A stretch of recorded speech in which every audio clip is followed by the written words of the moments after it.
রাসূল সাল্লাল্লাহু আলাইহি ওয়াসাল্লাম এবার মজার ছলে বললেন, ফান করে বলতেছেন, এই একটা দাস আছে আমার কাছে, এই লোকটারে কে কিনবে, আমি বেচবো। উনি আবার একটু কুৎসিত দেখতে, একটু খাটো কুৎসিত শ্যামবর্ণের ছিলেন। উনি মদিনায় থাকতেন না, উনি মরুপল্লীতে থাকতেন, বেদুইন ছিলেন আর ওখানে তিনি অর্গানিক ফলমূল শাকসবজি চাষ করতেন। রাসূল সাল্লাল্লাহু আলাইহি ওয়াসাল্লাম ওনার এই অর্গানিক ফলমূল আর শাকসবজি খুব পছন্দ করতেন। ফলে উনি প্রায় সেই মরুপল্লী থেকে রাসূল সাল্লাল্লাহু আলাইহি ওয়াসাল্লামের জন্য অর্গানিক ফ্রেশ ফ্রুট আর শাকসবজি মদিনায় নিয়ে আসতেন এবং এগুলো ফ্রিতে দিতেন রাসূল সাল্লাল্লাহু আলাইহি ওয়াসাল্লামকে অ্যাজ এ গিফট। আর কিছু শাকসবজি ফলমূল তিনি মদিনার বাজারে বিক্রি করতেন। তো একবার তিনি এসে রাসূল সাল্লাল্লাহু আলাইহি ওয়াসাল্লামকে অর্গানিক এই ফ্রুট গুলো দিয়ে বাকিগুলো মদিনার বাজারে বিক্রি করতেছেন।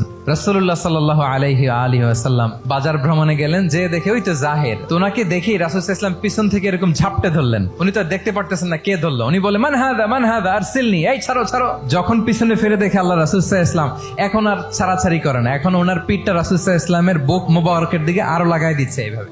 ফান করে বলতেছেন, এই একটা দাস আছে আমার কাছে, এই লোকটারে কে কিনবে, আমি বেচবো। জাহের রাদিয়াল্লাহু তাআলা আনহু বলেন, ইয়া রাসূলুল্লাহ, আমি কালো মানুষ, আমি সস্তা মানুষ, আমারে বেচলে বেশি দাম পাবেন না আপনি। রাসূল সাল্লাল্লাহু আলাইহি ওয়াসাল্লাম বললেন, হে জাহের, তুমি আল্লাহর কাছে সস্তা নও, তুমি আল্লাহর কাছে বড্ড দামি। অনেক অনেক ভুরি ভুরি সিরাতের পরতে পরতে আপনারা পাবেন রাসূল সাল্লাল্লাহু আলাইহি ওয়াসাল্লামের সাথে সাহাবাদের ইন্টারেকশন কত চমৎকার ছিল।